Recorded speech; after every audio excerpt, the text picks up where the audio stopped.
कोई बात नहीं। जीरो कहाँ रहेगा? जीरो कौन है? हीरो। तो हीरो बीच में रहेगा। दाहिने साइड में कौन रहेगा? बाएं साइड में। इसी तरह से बनाया गया है जीरो, धनात्मक और ऋणात्मक। इसी के माध्यम से हम प्राकृतिक संख्या और पूर्ण संख्या को समझेंगे। सबसे पहले होता है पूर्ण संख्या, जो जीरो से लेके अनंत तक, और प्राकृतिक संख्या एक से अनंत तक। अब देखो सबकी ये है पूर्णांक क्या हुआ? दादी अम्मा। पूर्णांक क्या है? दादी अम्मा। पूर्णांक का बड़का बेटी कौन है? बड़का बेटी कौन है? पूर्ण संख्या। बेटी का बेटी कौन है? बड़ी संख्या। मैंने पूर्ण संख्या किसको गोद लिया? अब पूर्णांक दुनू को गोद ले लिया। दुनू का दादी, वो का मम्मी है, वो का नानी है कि नहीं है? तो देखिए ये जीरो से शुरू होगा, एक अंक शुरू होगा। हमने पढ़ा था कि क्या सभी पूर्ण संख्या प्राकृतिक संख्या होंगे? नहीं। जीरो नहीं होगी।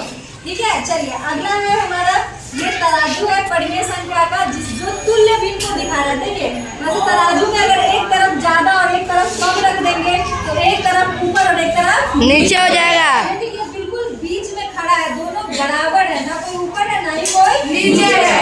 ऐसा इसलिए क्योंकि दोनों क्या है? बराबर है, तुल्य भिन्न है। जैसे यहाँ पे देखिए 1/2 है, तो 1/2 का तुल्य कितना है? 17/24। जितना ऊपर गुना किया उतना ही नीचे से गुना किए। ठीक है, इसी तरह से 3/5 है 12/20। 3 में ऊपर 4 से गुना किया, अंश में तो 18 में भी नीचे 5 में कितना से गुना किया? कितना हो गया? 20। तो यह तराजू बिल्कुल संतुलित है क्योंकि यह कैसा भिन्न है? बराबर, दोनों तरफ बराबर बराबर।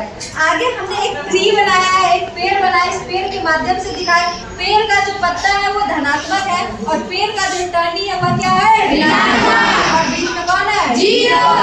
बीच में कौन है? जीरो। जीरो। जीरो बराबर हीरो। अगर देखिए पत्ता में हमने धनात्मक परिमेय संख्या को दिखाया है, तो उसका पत्ते के रंग से रंगा है, देख सकते हैं 6/11, फिर क्या है? 2/7, फिर क्या है? 17/5, फिर क्या है? 13/5। और इसमें क्या है? -12/5, फिर -12/5 -13/7 इस प्रकार है। तो यह एक ट्री बनाया गया। पेड़ तो एक ही है लेकिन इसमें अलग अलग है, यानी कि धनात्मक भी है, ऋणात्मक भी है और जीरो भी है। जिससे हम ये समझेंगे कि परिमेय संख्या तीनों हो सकते हैं। ठीक है, धनात्मक भी हो सकते हैं, ऋणात्मक भी हो सकते हैं और जीरो भी हो सकते हैं। अगला हमारा प्रोजेक्ट है पिज्जा। खाने का मन होगा तो खा सकता है, अपने हाथों से बनाया। हम तीनों ने बनाया इस पिज्जे को। ठीक है, और कलर हमने कह दो कितना मस्त पिज्जा है। अभी देख के तो मन कर रहा है कि सच में क्या करे? खा जाए नहीं। तो किसको खाने का मन कर रहा है? खाइए नहीं तो कहाँ से खाएंगे? तुमको नहीं खाना है? तो ऐसे ही मोटा बड़ा है। खाना खा के आया घर से। चलिए तो देखिए इसमें हमने इसको बांट दिया अलग अलग, पैक करा लेने घर ले। परिमेय संख्या के रूप में लिखा है। पहले 1/8 ये दो भाग को लेके बैठा हुआ है। कितने भाग को लेके? 2।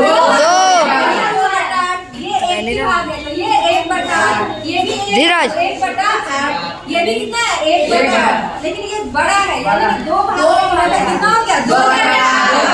इसको चेक करना होगा कि हमने जो भाग बनाया है परिमेय संख्या सही है या गलत। तो ऊपर वाले को क्या करेंगे? जोड़ेंगे। पहले कितना है? 1 पर 2 जोड़ा 3 4 5 6 2 8, यानी कि हमारा ये परिमेय संख्या को जो हमने अलग अलग तरह से पिज्जा के स्लाइस के रूप में दिखाया वो बिल्कुल क्या है? सही है। तो इसी तरह से हमने समझा कि परिमेय संख्या उसको कहते हैं जो बट्टा के रूप में हो, यानी कि P/Q के रूप में, जहाँ Q बराबर 0 यानी कि हर बराबर 0 नहीं होगा लेकिन अंश 0 हो सकता है। इसीलिए तो हमने 0 को भी क्या बताया है? परिमेय संख्या।